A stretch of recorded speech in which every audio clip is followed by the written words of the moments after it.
Bem-vindos a mais um episódio de Será que Presta? O programa em que mostramos gameplay direto e nossas primeiras impressões dos jogos mais recentes. Foram 7 longos anos, mas finalmente chegou a hora de limpar a maquiagem e guardar o nariz de palhaço, porque Silksong chegou e nós finalmente jogamos.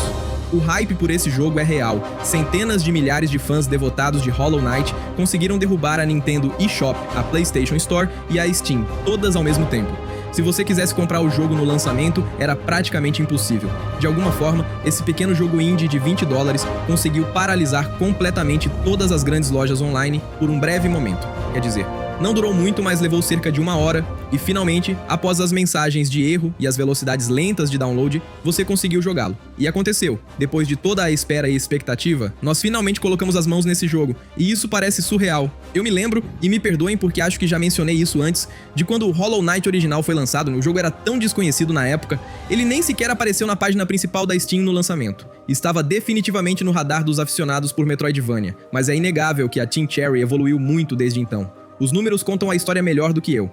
Em novembro de 2017, Hollow Knight vendeu pouco mais de 500 mil unidades. Silksong, por outro lado, conseguiu esse mesmo número de jogadores simultâneos na Steam em um dia. Esse é o poder de um jogo muito bom e do boca a boca, eu acho. Com o quão inacreditavelmente fora de controle está o hype por esse jogo, eu não o culparia por pensar que este é provavelmente o segundo advento dos videogames, ou por esperá-lo. As expectativas estão altíssimas. Todo mundo vai ter uma opinião sobre se este jogo supera ou não faz jus ao Hollow Knight original. Eu espero um monte de opiniões quentes de um jeito ou de outro, e embora eu desejasse poder fazer uma declaração definitiva e me juntar à lama com todo mundo, não podemos fazer isso. Pegamos o jogo ao mesmo tempo que todo mundo. Não houve cópias para análise antecipada, e no momento em que escrevo isto, não sinto que arranhei a superfície do que Silksong tem a oferecer, nem você arranhou a superfície do que a Arcadia tem a oferecer. Se você não é inscrito, e estatisticamente falando, muitos de vocês não são inscritos, então clique em inscrever-se. Nós agradecemos muito. Isso fará com que você receba nossos vídeos diários e ajudará a torná-lo possível de continuar.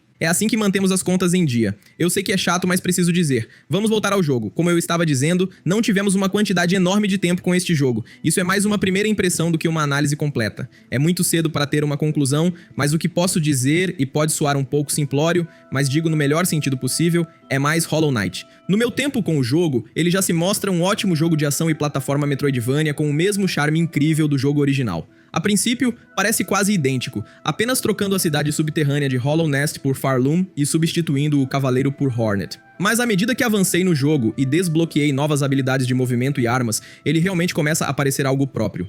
Ainda é distintamente Hollow Knight, não me entenda mal, mas o combate e o movimento são muito mais sofisticados na sequência. Há muito mais espaço para a expressão de habilidade. O original parecia que estava se baseando principalmente nos grandes clássicos do Metroidvania, enquanto Silksong parece bem mais distinto e desafiador. Algo que me surpreendeu de verdade não foi apenas o sistema de movimento mais envolvente, mas também a dificuldade. Inimigos e chefes são, em geral, muito mais variados. Eles têm conjuntos de movimentos mais complexos. Eles frequentemente batem pra valer. Eu mal tinha poucas horas de jogo quando comecei a encontrar inimigos que dão 2 pontos de dano por golpe. Mas para contrabalancear o aumento da dificuldade, Hornet ganha muitos brinquedos novos para usar. Muito mais coisas para descobrir, e isso torna a exploração em massa ainda mais gratificante desta vez. Além dos ataques padrão que podem ser modificados com novas insígnias que alteram seu conjunto de movimentos atual, também há ferramentas que funcionam como sub-armas em um jogo de Castlevania. Essas coisas têm usos limitados, mas são extremamente poderosas quando usadas corretamente. Elas podem mudar o rumo de lutas contra chefes, ajudar a fazer chefes meio impossíveis parecerem fáceis. Se você tiver a ferramenta certa, pode ser absolutamente essencial para progredir. As insígnias também ajustam como sua cura funciona. A insígnia padrão restaura 3 máscaras de vida, mas as outras fazem coisas como aumentar seu ataque e forçar você a acertar inimigos para restaurar a vida. Essas insígnias e ferramentas alteram drasticamente a forma como você joga, e em Hollow Knight, basicamente todo mundo jogava da mesma forma porque todas as suas habilidades estavam disponíveis a qualquer momento. Enquanto em Silksong, você é bem mais dependente das builds, o que adiciona uma quantidade muito refrescante de complexidade ao construir seu personagem. No geral, estou amando o combate, mesmo quando ele está me dando uma surra. O jogo abraça os inimigos de teste de habilidade desta vez, então haverá direções que você não conseguirá ir porque está faltando alguma habilidade de movimento-chave chave ou algo assim, mas também porque o mini-chefe que guarda o caminho te dá uma surra por você o olhar de mau jeito, esse tipo de coisa. Eles não trancaram o caminho em si, mas você não vai passar por aquele cara. O platforming também ficou mais difícil desde o início, com quebra-cabeças de pulo desafiadores e truques de área específicos que vêm até você bem rápido desde o começo. Se você teve dificuldades com os segmentos de plataforma próximos do final de Hollow Knight, não vai se divertir aqui. Com apenas algumas horas, você verá coisas que parecem saídas do Jardim da Rainha ou do Palácio Branco.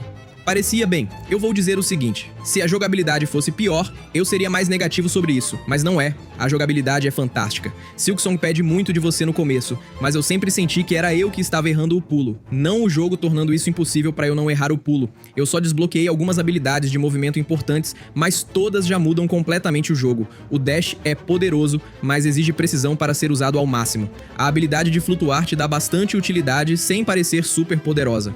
Encaixar até mesmo essas habilidades básicas já te dá a sensação de poder fazer coisas bem complexas e exige um certo grau de destreza e habilidade para aproveitá-las ao máximo. Mal posso esperar para ver o que os speedrunners conseguirão fazer com o conjunto de ferramentas aqui. O mundo de Silksong é absolutamente enorme, mas pela minha experiência ele é um pouco mais linear até agora do que o primeiro jogo. Não acho que isso seja necessariamente uma coisa ruim. Uma experiência um pouco mais guiada pode ser uma boa ideia desta vez, especialmente considerando a quantidade de personalização que você tem com as builds de movimento. Você ganha um pouco de liberdade ali, perde um pouco aqui. Acho que é uma troca justa e mantém as coisas interessantes. Mesmo que algo que tenha tornado Hollow Knight tão único tenha sido quão não linear a progressão poderia ser. A maioria dos Metroidvanias parece bem aberta, mas a grande maioria te força a seguir um caminho rígido. A promessa de liberdade nesses jogos é meio uma farsa, e o Hollow Knight original era de verdade nesse sentido.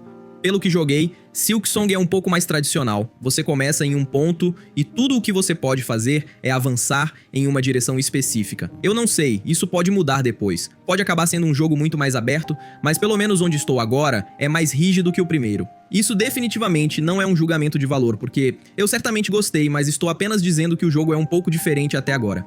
Outra coisa que é um pouco diferente é o sistema de missões. Às vezes você pode aceitar uma missão neste jogo, e esta é uma adição sobre a qual estou um pouco mais cético. Até agora, elas foram bem simplistas, ou, em alguns casos, é apenas uma tela de rastreamento mais concreta para algo que você teria feito no primeiro jogo.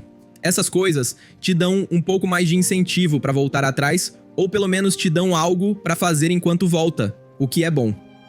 Eu gosto disso, mas não sei o que penso delas no geral ainda. Eles facilitaram a obtenção de um mapa logo no início do jogo, então eu também gosto disso. Você não vai ficar vagando por aí totalmente perdido por tanto tempo neste jogo. Mas há mais uma coisa da qual quero reclamar, e é como tudo em Farloom quer te cobrar dinheiro. Essa droga é como um tipo de parque de diversões distópico. Você tem que pagar pra sentar em bancos, ir a lojas, abrir portões, abaixar pontes. O que quer dizer, ir a lojas, você já vai entrar e gastar dinheiro na loja e ainda tem que pagar pra entrar. Isso é estranho, é implacável, mas acho que esse é o ponto. Eles estão tentando te fazer gastar. O dinheiro já é mais difícil de conseguir neste jogo. No original, quase tudo dropava dinheiro, mas em Silksong, apenas tipos específicos de inimigos dropam moeda. Todo o resto dropa cacos de casca, que só são usados para reabastecer as ferramentas quando você descansa em um banco. Dinheiro é mais difícil de conseguir em Silksong e você é forçado a gastar muito mais dele. É mais uma forma em que Silksong é um jogo mais difícil. Mas se há algo sobre o qual eu não posso, absolutamente não posso, reclamar, é a direção de arte.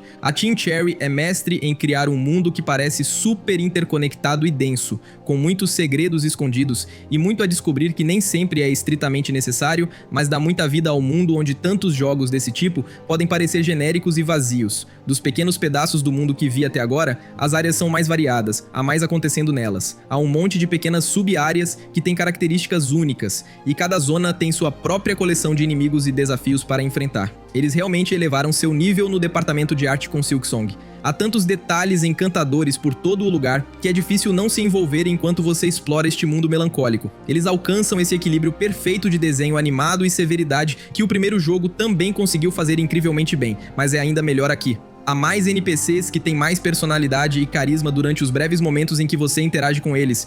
Mesmo o NPC mais básico é memorável por seus designs simples, mas atraentes e suas animações incríveis. Os inimigos também parecem ótimos e são universalmente bem animados e divertidos de combater. Mas novamente não é algo que chama na atenção por si só. O jogo parece consistentemente ótimo e tudo se encaixa. Ele cria um mundo realmente polido e interessante para explorar. Os chefes têm algumas animações impressionantes, mas não estão lá apenas para mostrar. Eu sei que mencionei o quão difíceis eles são, mas eles também são realmente divertidos de lutar e impressionantemente variados. A música merece uma menção especial também. Silksong busca o mesmo tipo de tom solitário e misterioso do primeiro jogo, mas é maior e mais melódico. Ela se destaca mais e isso é bom. A trilha sonora do primeiro jogo realmente não me chamou muito a atenção, além de algumas faixas-chave, mas Silksong já está me impressionando consistentemente com a qualidade da trilha sonora. A coisa sobre Silksong, e na verdade sobre Hollow Knight também, é que não é tão chamativo ou grandioso, não é inebriante tentando te impressionar. Ele começa devagar e se revela para o jogador no tempo certo.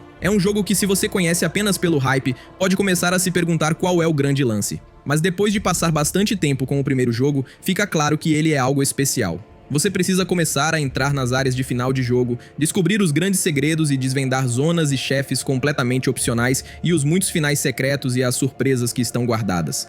O primeiro Hollow Knight era obviamente bom no começo, mas é apenas quando você está chegando ao final que ele revela sua profundidade. É uma progressão lenta, ainda bem. Como? Não há o suficiente disso para realmente ter uma progressão lenta, certo? E eu tenho que presumir que Silksong é semelhante e que eu só mal descobri o que este jogo tem a oferecer. Eu não posso te dizer se ele fez jus ao seu hype impossível até agora, talvez tenha, talvez não. O movimento e o combate são absolutamente fantásticos. Será difícil voltar ao original depois de jogar este, e a direção de arte é de alguma forma ainda melhor que a do primeiro Hollow Knight, e a trilha sonora é absolutamente excelente. Por outro lado, ele é muito mais difícil, e isso não é necessariamente uma coisa ruim, mas o combate brutal não é o motivo pelo qual eu jogo Hollow Knight, é pela exploração e pela atmosfera. Também não estou totalmente convencido pelas missões e algumas outras novas adições, mas pelo menos nas primeiras impressões, parece um sucessor digno de Hollow Knight. Se você é fã do primeiro ou apenas de jogos de plataforma baseados em exploração ou jogos de ação em geral, é uma recomendação fácil, mas se você não tem tempo para esse tipo de jogo, não acho que este vai fazer você mudar de ideia. Se é um gênero que você gosta ou poderia gostar, este é um jogo de $20. É muito difícil errar um jogo de $20 em termos de valor, mas este também é provavelmente o jogo do ano de $20, então será que ele vai fazer jus a isso? Ainda não tenho certeza. Silksong não está tentando trazer novas audiências, não está tentando ser acessível a todos, é Hollow Knight com alguns sinos e assobios novos. Alguns são maiores que outros e estou feliz por finalmente poder jogá-lo. Eu o chamaria neste momento de evolutivo em vez de revolucionário. E isso é bom. Eu disse isso em outro vídeo e na verdade recebi alguns comentários gentis de pessoas dizendo obrigado por reconhecer que um jogo não precisa ser revolucionário para ser bom. É nesse ponto que estamos agora, mas quando avançarmos isso pode mudar. Poderia ser um jogo revolucionário. Se não for, acho que estou bem com isso e acho que é uma recomendação fácil por $20. Eu gostaria que ele fizesse jus ao seu hype, mas legitimamente ainda não posso te dizer. E você, o que acha? Tenho certeza de que alguns de vocês já jogaram, então deixe-nos um comentário. Conte-nos. Se você gostou deste vídeo, clique em curtir. Se você não é inscrito, agora é um ótimo momento para se inscrever. Postamos vídeos novos todos os dias da semana. A melhor maneira de vê-los primeiro é, claro, com uma inscrição, então clique em se inscrever, não se esqueça de ativar as notificações e, como sempre, nós agradecemos muito por assistir a este vídeo. Eu sou o Marco e a gente se vê na próxima aqui na Arcadia.